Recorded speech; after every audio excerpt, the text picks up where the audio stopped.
This podcast is made possible through donations from listeners like you and our partners at Tallman Equipment. They pride themselves on equipping their customers with the tools they need to get the job done right.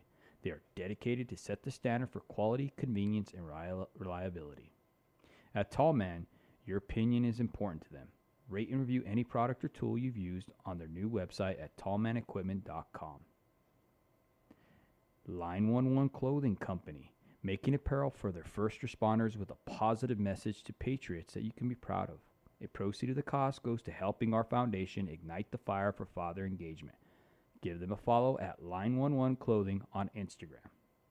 You could also find them or email them at line11clothing@yahoo.com. And last but not least, Monzingo Knives. Each knife is created with craftsmanship that only a tradesman could provide. Find them on Instagram at Monzingo Knives and get your American-made Monzingo knife today. Welcome to the Show Up Dad podcast. This podcast is for hardworking fathers. At the Show Up Dad, we recognize that fathers providing for their children is certainly important. But when men truly understand their unique role and gain the knowledge and skills to be great fathers, they can transform and impact future generations. Our guest today is none other than Jamie Brenden. She is a former executive in the communications industry. She's a founder of the Fatherless to Free movement. She's a wellness coach, mother of 2 beautiful children, a guest speaker, entrepreneur, and a small business owner. Welcome to the show up, Jamie. Thank you so much for having me. I'm blessed and honored to be here. Absolutely. I kind of wanted to have you open up by having you tell our audience about your childhood as you remember it, if you don't mind, Jamie. Yeah, absolutely. So I grew up in Southern California. I had an intact family. I was the oldest of 3, and I actually had a really great childhood. Mm-hmm. So I'm blessed and honored to be able to say that, because I know these days things are a lot different for most children. Absolutely. Absolutely.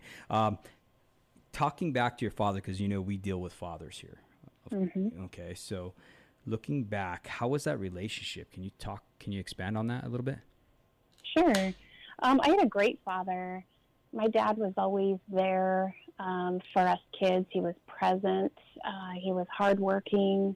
Some of my earliest memories, I remember mowing the grass with him, having him this was push mower, so he would push it, I would hold on. We spent a lot of time together, and I think because I was the firstborn, I got, to have that unique time, just one-on-one time with my dad. So, he was a great dad. How many siblings did you have? I have 2 other siblings. I have a younger brother, and he's 3 years younger, and then a younger sister. She's 6 years younger. Mm-hmm. I'm always curious, and the reason why I asked that, Jamie, is because I have an older sister as well. Okay, I have 2 twin older sisters. I'm the middle child, and then I had a younger brother who passed away last year. Now, with that being said, I always find it interesting because the oldest one, the one that's closest to dad, right, is the one that kind of acts the most like the father. I mean, do you find that too to be true? And it's funny. My sister and I laugh about that because actually my younger sister's a lot like my dad. Mm-hmm. And I think I'm a good combo of my mom and dad. Mm-hmm. So my dad tends to be very, very black and white with 0 gray area. And I laugh because my sister's exactly that way. So, yeah, I'm a good combo of both. Well, that's interesting because, like I said, my older sister, she was the one who was very, very responsible. I mean, whenever they left us, granted, this is back in the day. I'm 43 years old. So back in the day, you would leave your kids with, your sisters that are 11, 12, while your parents went out and had a good time, and right. My sister was the one who was always making decisions, always. And I just remember the story I want to share with you guys. I remember one time they went to go dance, and my sister was in charge. And they, these are the old refrigerators. I don't know if you remember them, but they had the ice thing that went along the back side of them that kept cool. Right? Yeah. Well, my sisters, once again, they're twins, so they collaborate and they said, hey, let's see what happens if you stick your tongue on that. Well, I got stuck, dude. And my sister Audrey, the oldest, she panicked because, she's like, oh my God, we're getting in trouble. I'm the one who's responsible because I'm 3 minutes older. She started yanking on my head, dude, and she pulled me off and left a little piece of my tongue there, man. And it was, Oh no. yeah, it was pretty crazy, man. But I just wanted to share that story. I thought that was kind of funny. I haven't thought about that in a long time, That is funny. That is hilarious. Yes, I definitely was in charge of babysitting quite often too back in the day. So I can understand where she was coming from. Do you have any crazy stories like that, Jamie? I actually do. My brother and I were at home alone, and he wanted me to cut his hair, and I told him, hey, bro, that's not a good idea. I don't know what I'm doing. He talked me into it. No, it's a great idea. I think we should do it. So we went in the bathroom. I went to cut his hair and just cut like this huge chunk out. And he stood up, and I knew, oh no. So I started running. And he looked in the mirror and he started chasing me, and he chased me. And this was back in the day where we had phones with the cords, that hung up on the wall. And my shoulder brushed it. It fell down. It broke into pieces. And I was like, oh no. I was like, his name's Ron. I was like, Ron, we're going to be in so much trouble. He didn't care. So he came at me. I think he punched me. And I went to the ground and acted like I broke my arm. And as soon as he got close enough, because he felt bad, I hit him back. And then we started running again. Then the parents came home.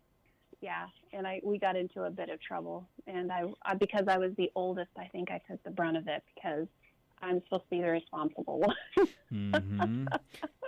And that's crazy the way that happens because, even with me, I remember one time we were out in the mountains because we grew up in, the woods and stuff, and we were rambunctious.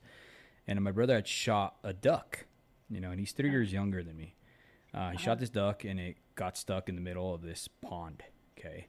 And my dad's looking at us, and it has ice on this pond still. It's still real cold and stuff. And my dad's like, you guys got to go get him. You got to leave him there. And we're looking at each other, and I look at my younger brother, and I think I was 15 at the time. He was 12. And my dad looks at me like, you're going to go do it because you're the oldest. You know what I mean? You go and get it, And I was like, oh, go get it, Rico, And my dad gets mad at me, looks at me. He's like, if he drowns, it's on you. And he drives off. You know what I mean? Oh, no. And I'm like, what? You know what I mean? But that just goes to show, the level of responsibility, that the parents put on their children. You know what I mean? That right. It's sometimes it's too much. Yeah, it can be. But we all have different roles, and the oldest has different roles and characteristics that are different than the third child, for example. The third child. Well, in my family, she was the baby, so she got away with so much more. And me, no. My parents knew everything I did, but it shapes you as a person. And, I'm different than my sister. Not bad, not better, just different. So. And that's weird the way, because, everybody I talk to says the same thing. Oh, they got away with murder. You know what I mean? I say the same thing. You know what I mean? And you're absolutely right. And I think that's because as your parents progress in their parenting, they don't really know how to raise their first child. It's kind of like you're the experiment. and then, you know what I mean? And then you kind of just like trickle down. And then by the time you get to the last child, it's like, oh, yeah, been there, done that. We don't got a helicopter parent or anything like that. You know what I mean? If they fall down, rub some dirt on it, whatever. You know what I mean? Yep, exactly. And they're tired. Right. By the third. It's just like, they'll be fine. Now, I wanted to ask you your relationship with your father. Okay, you talked a little bit about that. How big of an influence did he have in your life? Huge influence. I definitely would not be the person I am today without my father and the impact that he had on me. My dad is very, very strong. I think one of the best things that he instilled is he was the spiritual leader in our home. So I can remember some of my earliest memories are, my dad teaching me to read in the Bible. And at that young age, I didn't understand anything. But he wanted to teach me the importance of reading the Bible every day and praying. And he impacted actually the whole family with his leadership there. All of us kids have returned to that basic foundation and truth in our lives. My brother's a pastor of a bigger church in Florida. That was probably the biggest impact I can see. But my dad was always very strong. He was a great provider. He worked really, really hard, but somehow he always had enough energy to come home and play with us kids and do things with us. Mm-hmm. So, I can't imagine, because I'm a single mom, I can't imagine my mom having to be single and raise us kids without my dad there. He had such a huge impact on all of us and was always there. Mm-hmm. Tried not to work too much and tried to be there for us and go to all of our, we were all athletic, go to all of our games, and really be present. Mm-hmm. Looking back, Jamie, do you see areas where he struggled? I do. Mm-hmm. And it took me a while. I'm also in my 40s, and I love my dad very much. I know he did the best he could, but my dad grew up without a father. Mm-hmm. His dad was in a war. He came back with, a huge psychological impact on him. Actually ended up having to be committed to a mental institution. But the last time my dad saw his dad was when he was 5. And back in that day, divorce was unheard of. And his mom had to support the family. And so she was gone all the time. So the impact that it had on him growing up without a father trickled down to us kids. And what I mean by that is, I think an area that he could have probably done better in was building us girls up with self-confidence, telling us he was proud of, of us for the things that we did, or telling us that we were beautiful. And I don't fault him for that looking back, because he didn't have that. He didn't know. Yeah. But I see the importance of it now that I have a daughter, and know that girls need that from their father. No, I definitely see that. You being a daughter, right? Mm-hmm. And you think about that self-confidence, how he helped you, you know what I mean, in certain ways, or lack of it, or whatever. It's so important right now, because I mean, these daughters grow up with a hole. We had John Finch on here on our podcast, and he had the Father Effect movie, and there were some guests on there that were talking about how they just wanted their father to be there and tell them that they were special, that they were cherished. Mm-hmm. Yeah. And I think the first time, that I heard my father say that he was proud of me, I was in my 30s. Wow. And I remember I wanted to fall apart and just start crying, because that's the first time I'd ever heard that. And I'm sure he thought that, but that was just the first time he had verbalized that to me. And it was the first time that I really felt in my heart, like, wow, what a huge impact that statement meant to me at that time. And what motivation too, for me to do even better than I was doing when he told me he was proud of me. And then too, I go back to you being the oldest, right? When you're that older child, you're always, you're first, okay? And then when all these other children start coming along, you're no longer really the apple in your child's or in your father's eye, right? You're, because there's other kids now. So I think that, when you lose that, I think that affects you, and you're always going forward looking for that, admiration or that atta girl or whatever from your father, because, you were used to it for so long, being the first child, right? Right. And I see that with my sister, the oldest. She's, always wanted to be first, wanted to be known, wanted to, doing this. And it's helpful, because it helps her with her drive, because she's a very, very driven woman. But you can see where it kind of is unbalanced, if that makes sense. Yeah. Have you ever seen that in your life at all? Yes. And there was a lot of time where I tried to, put my father, his opinion of me matters more than anything. And I would seek affirmation from him. And when I wouldn't get it, it would hurt my heart. And of course, I would never tell him that. And he doesn't know that probably to this day unless he listens to this podcast. But, you know, I always wanted his approval, and I wanted, you know, him to just think that I was the best thing in the world. And I'm sure he does think that. It's just to verbalize it is a whole different thing.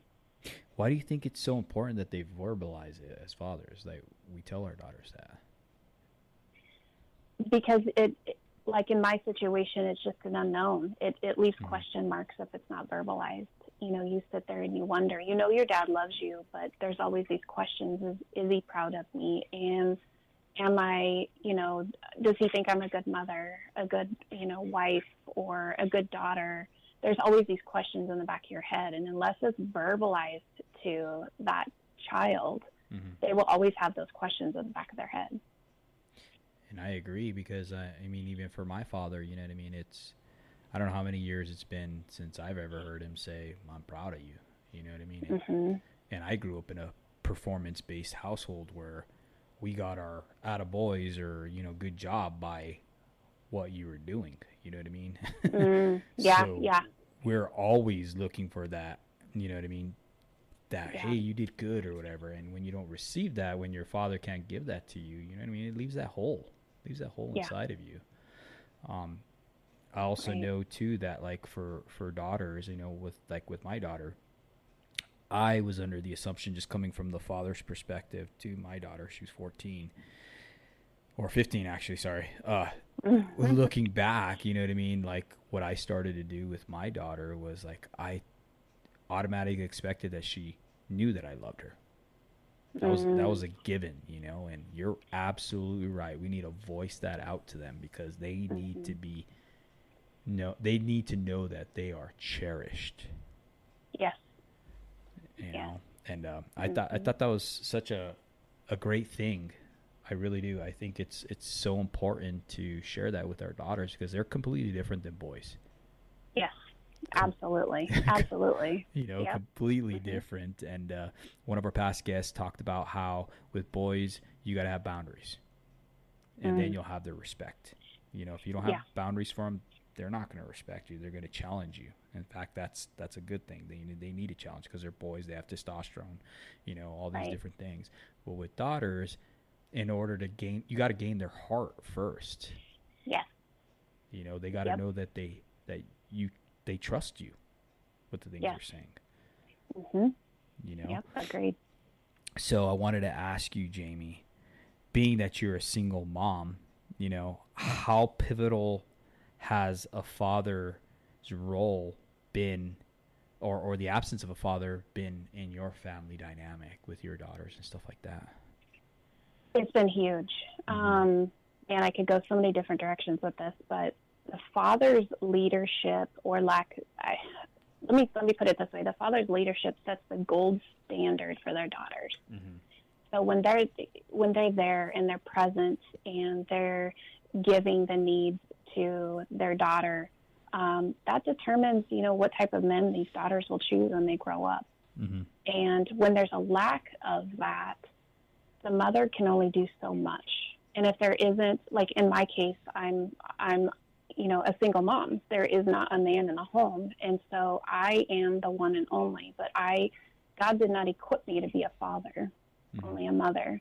So I try and fulfill those needs, and hope and pray that my daughter will grow up and choose a good man. But what that father does when he is present is he shows the daughter what love looks like, what leadership looks like, what providing for a family looks like.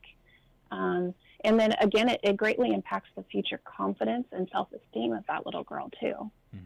And so I know for my daughter, you know, I understand that, and I've been trying to fulfill that and tell her, you know, how wonderful she is and what a great woman she is, and try and build her up. I've been a single mom their whole life, so build her up to be the strong woman that I know she can be.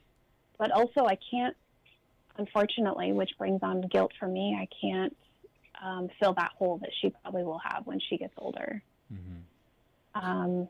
But fathers, like supportive fathers, can also like increase their body image, and how they talk to their daughters about their appearance too matters, because girls want to know that they're beautiful.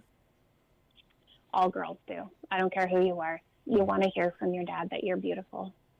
And if you're not hearing that, I think that can be difficult for self-esteem. And the last thing is, I think that fathers have a huge role in turning girls into amazing women.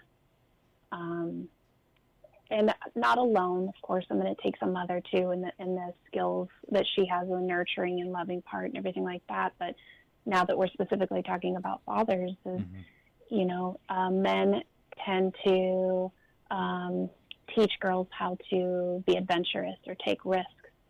And without that, they could be very concerned about taking any risks or being adventurous, which in this world, we have to live boldly this day and age.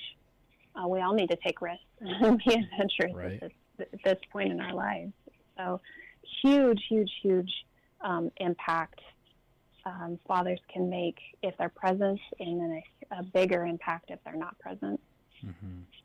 So, being that, you have being a single mom for their whole lives, like what are some of the steps that you took, that you can share with some of these mothers out there that their fathers are gone or whatever, you know what I mean? Like, did you have mentors around or anything like that? Or like, what do you suggest? I know that probably not everyone listening to this is going to be, Christian. And I know for me, what I always went back to was my faith. That helped me a lot, praying over the kids continuously. My mom was a good mom, so I had that role model, and I had her to go to whenever I needed advice or help. But, there's, as far as my son goes, Google was a good friend of mine. I remember the very first time that, he was getting older and I needed to teach him how to shake a man's hand. What do I know about that? Right. Men shake women's hands way differently than men shake men's hands. So I actually had to Google it, and I taught him how to shake a man's hand, and I felt so guilty. Actually, there was some sleepless nights over that, because I thought it's so important to gain respect of other men. And I know handshakes mean a lot, and there's a lot of different things that men take away with handshakes. So I know that Google was my friend when it came to my son. Of course, from a mother's perspective, I felt like I feel like I've been a great mom to him, but it's been a challenge filling both shoes. You never utilized your father at all to like kind of fill that role as a man figure in your children's lives? I did. However, my dad hasn't been close in proximity to me. I got you. Actually, I should take that back. When the kids were little, he was, and he did spend a lot of time with them. But he ended up moving away. He lives in a different state, and so my dad would talk to the kids on the phone and things like that. But as far as like the day-to-day or even, seeing him often, I was on my own. And the reason why I asked, Jamie, is because my brother, like I said earlier, he passed away last year and he left 3 daughters. So my father, being that he lives about a mile away from them, they live in a rural mountain town, he had to take on that role and responsibility. You know what I mean? Yeah. Now, things are changing and time's moving on and everything else, you know what I mean? But that was what he had to do during that time, whether it be chopping wood for them or just doing the things that a man does, that her husband used to do, Right. Yeah, my dad has been very helpful through the years with things like that. He's helped me move several times and fix things around the house, and taught Jordan how to ride a tractor, things like that. But it was hard when he moved away. Absolutely, especially today's day and age. You know, I know people say it takes a village to raise a child, right? And I agree to that to some extent. You know what I mean? Yeah, mentors, coaches, whatever. But at the same token, we're not living in the Ozzie and Harriet days back in the day where you can kind of trust people. Right. Now you gotta be, wise as serpents and gentle as doves because you never know that person who's around your child. You know Mhm. what I mean? And Yeah. Yep. we had a past guest on here who talked about Hassan, and he talked about predators and how they prey on our children. And Mm. one of the things he talked about is that a predator will gain he'll gain access to the children through the parents. He'll gain their trust Wow. first. He grooms the parents to get to the child. Oh, that's scary. And that's why a lot of the predators that happen are from people that are close to you, like these Wow. deals. You know what I mean? So Mhm. I thought that was pretty interesting, and I tie that back to the lack of a father, being there present, being on guard, being that protector, that provider that we're called to do. You know what I mean? Right. Right. Absolutely. But I wanted to ask you, what trends or information can you share with us about the state of fatherhood today that you've seen? Well, unfortunately, I see a sad state of fatherlessness right now, or fatherhood. Mm-hmm. Um, I talk about that in general terms, but I think especially with COVID and the pandemic, I think divorce is higher than it's ever been. Yeah. Men are suffering in ways that maybe they haven't in the past, where a lot of people lost jobs, lost income, lost their self-esteem. And I read something that less than half, which I think it was like 46% of kids are living with their intact family. I also believe that social influences are teaching women to be more independent, teaching us that we don't need men. Mm-hmm. And I have a very big problem with that, a very, very big problem with that. And just because, everything that we've been discussing thus far is that women have very specific roles with children and men have very specific roles. And as much as, and I spoke on this when I put on a summit too, and I was talking to John Finch, was as much as women are amazing. And when left by ourselves, we will do everything that we can to be everything to the children. But at the end of the day, we can't. We can't be everything. So I know specifically, I try and talk to women about the role that they have to respect the fathers. And I know that runs deep with some women. Some men have done things that aren't respectful. Some men, have hurt a lot, and it's hard for the women to respect them. But at the end of the day, children need their fathers. The statistics of a child growing up without a father is huge, huge. Even down to how they do in school. Or a lot of kids that are in jail grew up without fathers. Suicide, all kinds of things, the impact that it has. But I tend to believe that social influence is working against men right now. Yes. And so I am a huge advocate in, it's funny that I'm a woman and I'm talking to a group of men about fatherlessness, but I think I bring a very unique perspective to that. Yes. And that's a perspective of, obviously a woman, and trying to tell men, listen, as a woman, this is what we need and this is what the children need. You are needed. You are wanted. The impact that men have is huge. Mm-hmm. Why do you think? Okay, let's go back to that. I like what you said there. Why do you think women withhold that from their husbands? You know what I mean? As far as letting them know that they are wanted, they are needed. I see a big influx of that, so that's why I asked. Yes, I agree, and I think it's a lack of education. I think when I was growing up, I had no clue up until probably my early 30s, maybe even mid 30s, that men desire respect. That's their very first desire is respect. I had no clue, none. I think it's a lack of education. I think if women are educated, what men really need to function at their highest and their best, and to be told that they're needed and wanted, they need to be educated. Just like I believe men need to be educated that women need love. That's their first thing that they need.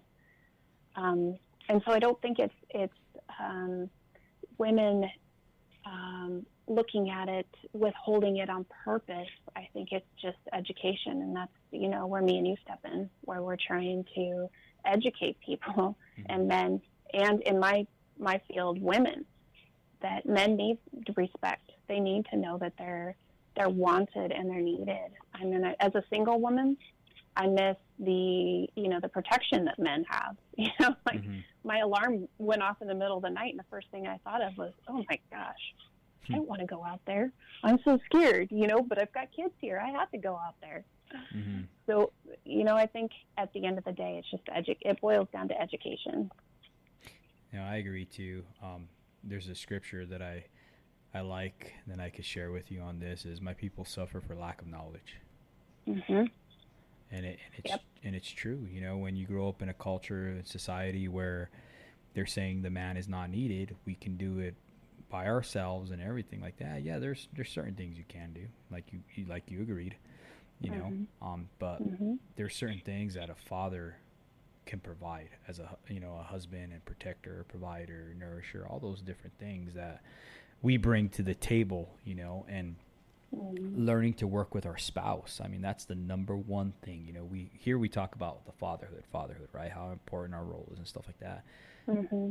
But our role is even bigger than that, because the way we talk to our spouse, the way we interact with our spouse, is showing our children what to look for in a mate, how to treat, for our sons, how we treat women is going to dictate how he's going to treat women.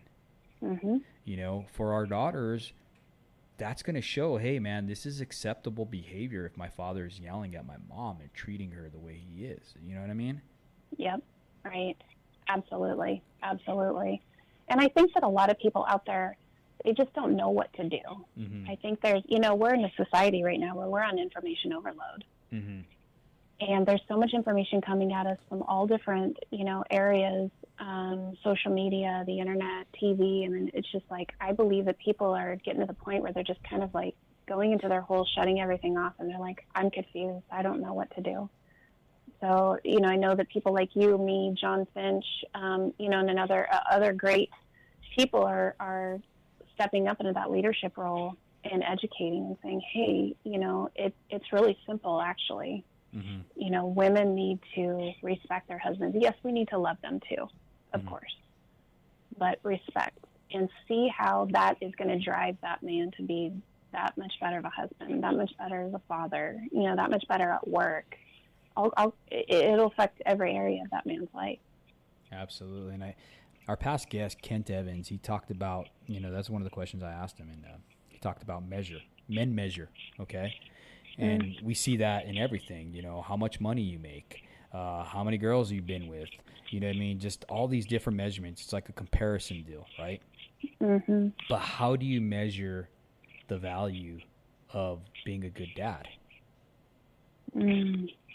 You know what I mean? Yeah. And that's where people get stuck, he was saying. He said that a lot of fathers, since they can't measure it, since there's no really attainable goal for that, yeah, they get stuck. And it's not that they don't know what to do. You know what I mean? It's just because we're caught in this society where it says, yeah, bigger house, bigger money, blah, blah, blah, whatever.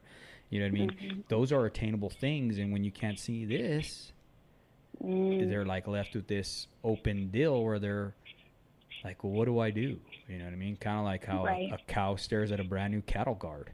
You know what I mean? Like, duh. You know what I mean? So yeah. I thought that was pretty interesting that he said that. I wanted to go ahead and ask you a little bit deeper about, you talked about how your father, right? How he was a great dad for you and stuff like that. How did he influence you when you were picking a mate? Oh, That is a tough question. You know, it's funny he's asked me that. Mm-hmm. I was married. I have been married before, and I did not pick a good spouse. Mm-hmm. And the question has always been, you know, in the back of my head of why. My father was always home, always. He was a great leader. Yes, he has his flaws, just like me and you do as parents, and everybody has their flaws. Mm-hmm. I think he had an impact in the fact that when I chose a husband, I didn't have a lot of confidence or self-esteem, mm-hmm. And I didn't know my worth. And I know a lot of girls struggle with that today. Mm-hmm. And I think I probably could have done it. I know I could have done a better job if I had someone who reminded me of how valuable I am. Mm. And what it looks like to be valuable. Mm-hmm. So when a woman is choosing a man, you know, you are looking at them as what kind of provider can they be. Mm-hmm. But that shouldn't be the most important. And for me, it was one of the most important things. I knew I always wanted to be a mom. I wanted to have children. And so that was one of the most important things. But I overlooked a lot, too. Oh, wow. And ended up suffering for that greatly. So I think... Go ahead. I'm sorry, I didn't mean to interrupt you.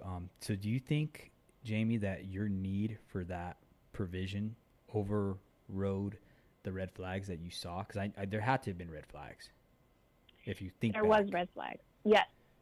There was a lot of red flags that I overlooked. Mm-hmm. And it was, it overrode a lot. And I will say, you know, a positive thing is the man that I chose was a great provider. Great. But there was a lot of things that weren't met and a lot of damage that was done. Mm-hmm. And so I know that like I said, if I would have had a better self-esteem or knew my value, mm-hmm.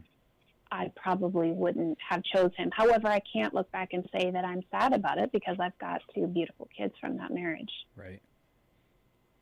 And that's where the growth comes from, looking back and not being sad like you just said, but looking back and being like, okay, well, let me look at the silver lining to this. I got 2 beautiful daughters, you know, mm-hmm. and just going from there.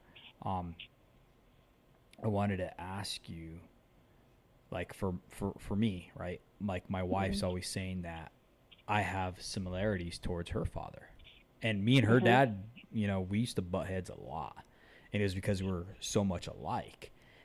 Mm-hmm. You know, but it wasn't until recently and just doing that self-assessment and stuff like that she realized, she's like, man, I chose you because you're like my dad in a lot of ways, you know, very driven, educated, you know what I mean? Just, you know, wanting to have better and stuff like that. And at the same token, you know, I withdrew a lot like her dad did too, you know, and, and I see that even with, my sister, the way she chose her spouse.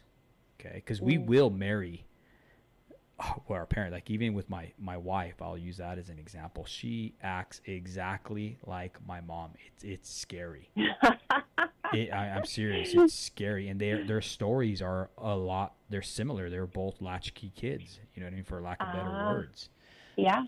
You know, so we tend to do that. And I think the reason why is because what I've seen is that God will put us with these people, right? They're our exact opposites. Mm-hmm. But at the same token, it's like a mirror looking, you know, when we look at our spouse, they're like a magnifying glass, and they magnify the rough edges in our own life, right? And we don't like to see that. And that's what happens with married couples is, you know, they automatically take that as, you know, oh, you're always looking at the bad, blah, blah, blah, whatever, you know what I mean? And we don't look at it through a different lens, which is okay. You know, this is magnifying stuff that I need to change in my life, and vice versa. Right. And are you willing to do that? Exactly, because change hurts, right? Yeah. It does. And I wonder why do people get stuck on that? Why do you think that change? Because it's hard. You know, it's so much easier to go with the status quo. You know, we're all busy. and we're all strung out, especially during the pandemic. And I think, you know, it just seems like one more thing to take on. A lot of people don't want to put in the hard work or don't know how. Mm-hmm. You know, that's another thing, is maybe they just don't know how. Mm-hmm. I know that, you know, in this time, things that you're doing and things that I'm doing is needed now more than ever. Mm-hmm. People need to come to the realization that they may have, you know, they're broken, or they have things that need to be healed and restored. And I talk a lot about that with men is, you know, let's try and fix what's inside of you that you need healing about. Do you need healing because you grew up fatherless? Because you got to fix that before you're going to try and be a good father to your children. You don't want to repeat anything, and you also don't want to take steps back because you're afraid of damaging your children even more, you know, because you don't know what to do. You need to, right now, we need to be bold and courageous. We need to step into that fire, and we need to get the education to learn how to change and do it for the betterment of families, which impacts society, which impacts the world. I mean, it's so much bigger than just being a good dad, you Mm-hmm. know. And I think that's where, like you touched on, I mean, that's where our culture is at. Mm-hmm. You know what I mean? Everybody's always saying, how do we change the culture? How do we change the culture? Well, let's throw more money at it. Let's throw more safety at it. Let's more do this. Well, those are Band-Aids. That's not helping. That's not helping the actual root, you know. The Bible talks about you need to destroy the root that produces the fruit that's coming out. Because right now what we're seeing in today's society is fruit that has been planted, that's coming to fruition, right? Mm-hmm. And that's why society is where it is. You know, if we get back to the actual fact of that, let's get back to that root. Well, let's go back to the homes. What are we teaching our kids as a mother, as a father? Yep. You know what I mean? These values that we need to instill in them. Yes. There was, I put on a summit, and on the summit we had clips from John Eldredge. Mm-hmm. He wrote a book called Wild at Heart, which is, you know, if anyone listening has not read it, you need to grab it. And it's written for men, but women should be reading this too if you want insight into a man. But one thing that he specifically says is that what a boy needs to hear from their father is that they have what it takes. They need to know they have what it takes. And daughters need to know they're beautiful and they're loved. Two different, very needs. Mm-hmm. But what these children need from their fathers to grow up to be, you know, good, impactful members of society, and to their own children and to their own spouse. So, and if they don't have that, which a lot of people didn't have that growing up, you know, that's where the change needs to come in and the growth needs to come in. Is, okay, now we know what you need to do. Mm-hmm. Let's start implementing that to make better families. Absolutely. Jamie, I wanted to ask you, you work with a lot of women. What type of guilt would a mother develop from a household with an absent father, and why? Why do you think that is? Oh, man. Where do I begin on that? I think as mothers, we carry a lot of guilt in general. Mm-hmm. You know, I think that I don't know why it is, but even I can speak about myself. I remember when the kids were little, I would be so exhausted. And at the end of the day, I thought, man, did I really spend enough quality time with my little one during that day? Even though I felt like I was doing as much as I physically could, I still carried that guilt. But take on not having a partner and a father in that home, the guilt runs very deep. I mean, I have lost many nights of sleep, and I know many women will identify with me on this, is, you know, if you're raising boys, which I have a son, there were times where he would want me to work on his dirt bike, and he didn't know what he was doing, and he'd get so frustrated, and I would go out there and I would Google, and I would try and do everything I could, but at the end of the day, I didn't know what I was doing. I've never worked on a dirt bike or a car. Or he'd say, Mom, you know, we lived in an area where we could snowmobile right from our house. He'd say, Mom, you know, take me and my friend out snowmobiling. And I would, but I'm not good at it. And I wasn't adventurous, maybe a little bit adventurous, but I wasn't a risk taker. you know? Mm-hmm. Or sometimes I couldn't even get the darn thing started. It was one of the pole ones, you know, where you have to get a lot of strength in there. Mm-hmm. So at night, sometimes I'd come home and I'd cry because I know that my son would be missing out on that. And I wanted so badly to fill that role Mm-hmm. and be everything to him, but I couldn't. Mm-hmm. And, you know, one thing John Eldredge said in one of the clips was that, you know, God did not design women to be fathers. And to carry that burden of guilt is too much for women. Mm-hmm. We need to let that go at some point, you know. Yeah, and I've seen it even, you know, just even with my story with my wife. I was on the road for, you know, 80-90% of the time in our marriage, and I remember one time we had 2 miscarriages on the road. One of them, she went to the emergency room, and I was out of state, and it was bad, you know. But with that being said, you know, looking back, I see that it was the stress. It was the stress of having to hold down the house, to having to take care of the household while I'm gone. You know, and I've talked to other women too, other line wives. I talked to other fathers who said the same thing. They're like, man, it took a while for us to have a child. You know what I mean?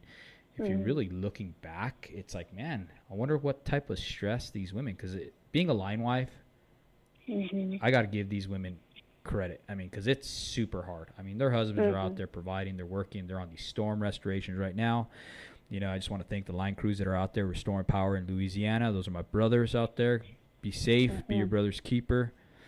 But, you know, the women are back at home right now, taking care of the home front, and they don't know when these husbands are going to come home. Right. If they even do come home, because it's a dangerous job. So they're plagued with this, you know, great responsibility. I shouldn't say plagued, but you know what I mean? It's hard. Yeah. It's very hard. And one of the things that I heard, and I thought it was pretty interesting, is we had trouble trying to get pregnant with our second child, okay? And one of the things was my wife developed this thing called PCOS, okay, where her hormones are off. Now they've linked PCOS with stress.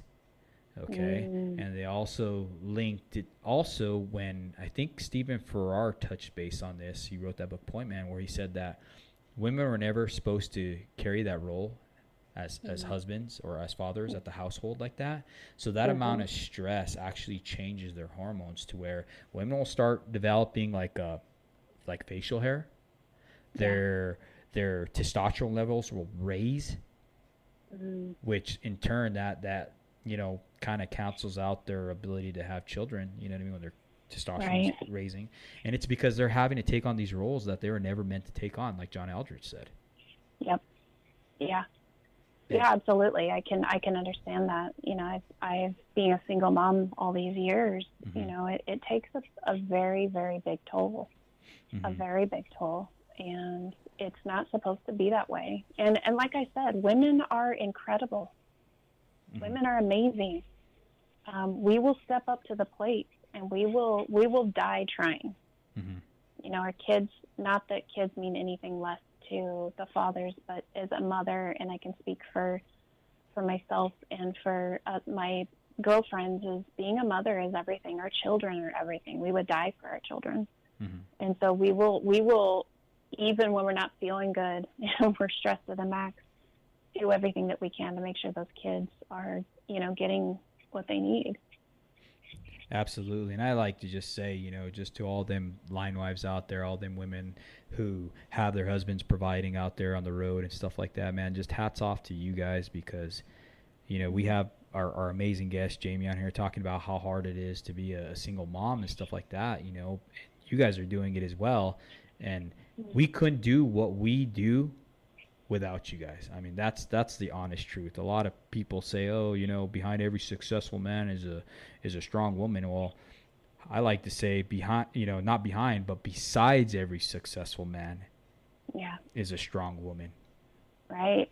You know, so I always think about that and think to myself, man, I wouldn't be able to do this half the stuff I've done without my wife being there, you know? Yeah, and the fact that you acknowledge it is huge. I'm sure a lot of women would love to hear that from their husbands. Mm-hmm. You know, that their husbands appreciate what they do when they're gone. And I never used to. This now I've had to go through this transformation and stuff like that because I'm not this perfect person. I never want to ever try to show that I'm that. I was a bad husband and bad father, and not because I wanted to, but because I didn't know. Like you said, we talked about not having that knowledge, and now that I see that, I'm able to grow from it and be able to be realistic and be able to just be transparent and be like, hey man, I'm not perfect. I'm just like the rest of these guys who are listening to this show. You know what I mean? I've made a lot of mistakes. Almost lost my marriage. We've had miscarriages. I've lost jobs. Just crazy stuff just because of poor choices. You know what I mean?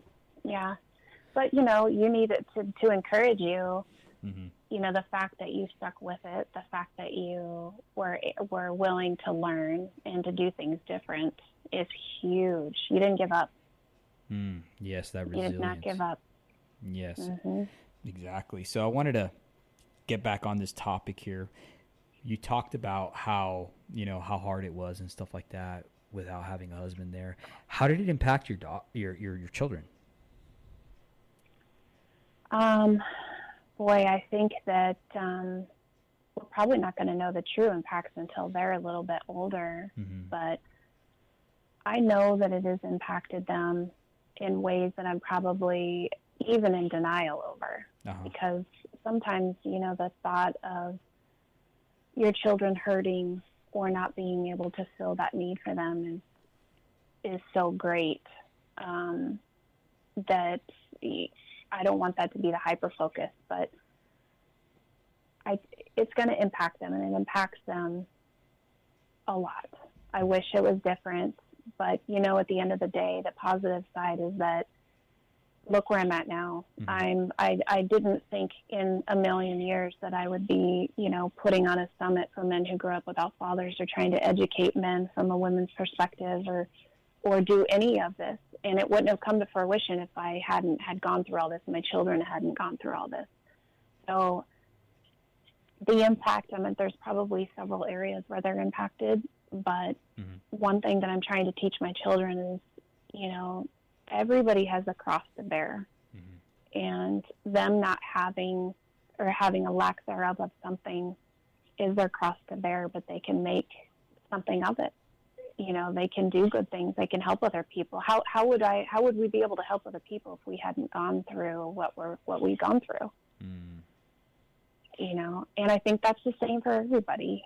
We can sit, and I teach my children to be very strong, and I try and be an example for that, for them to be strong, and especially now. We're all having to be warriors in the world that we live in right now. Yes.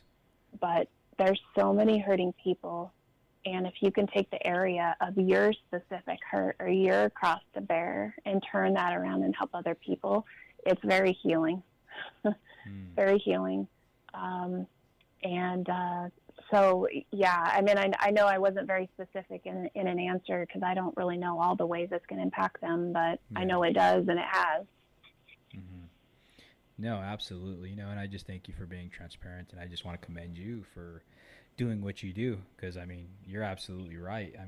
Now you're on a radio show the Show Up Dad Foundation where you're talking to mostly men, and that's awesome. That's why I brought you on here. I wanted you to give your perspective from a woman who had a great father, who he made mistakes and everything, but went on to raise 2 children without a father, and the impact of that, and your perspective from that, and how important we are. And the greatest thing I can get from this is just being able to just have you tell fathers you are needed. I think that's the most amazing thing, because we are, Yeah.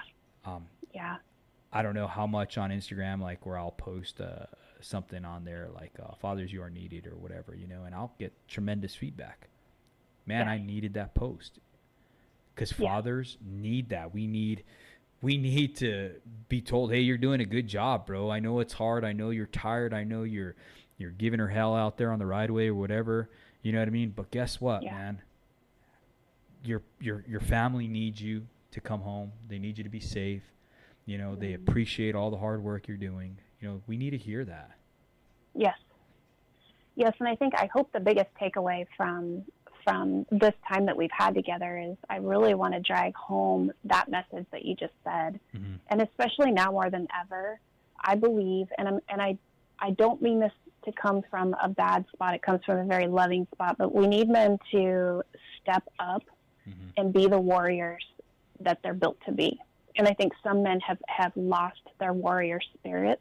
We need to get that spirit back. We need these, we need, from a woman's perspective, we need men to step up, to fight for their wives, fight for their family, fight for their children, protect their freedom, protect their families. And, so much is working against them right now and against families and against children. But right now, more than ever, is we cannot have men shrink back, but we need them to be bold and courageous. We need them to be bold and courageous for our families, for the wives, and be that true partner that your wife is looking for too. So I hope this is resonating with someone. I feel like there's someone out there that needs to hear this, but we need men to find their warrior spirit. We need them to get back and get into that fight. I like that. And once again, Jamie, I appreciate you coming on here and sharing your story, your perspective, and just having the courage to come on here and just talk on our show. Once again, thank you so much. And how can someone get a hold of you if they want to see your summit or anything like that? If you can share with us. I have a Facebook group. It's called From Fatherless to Free. If you get on my Instagram, which is Misfits and Rebels, with Misfits with a Z at the end, there's a link in my bio that can take them right to that group. And we're actually in the works of putting on another summit. I just talked to John Finch. He's on board. We're talking about doing a live event. So if you want to keep up to date and be a part of our Facebook group, go to the link in my bio, my Instagram, Misfits and Rebels with a Z. Right on. Once again, thank you, Jamie, for coming on and sharing your story. Take care. God bless. And we'll be seeing you soon, okay? Thank you so much.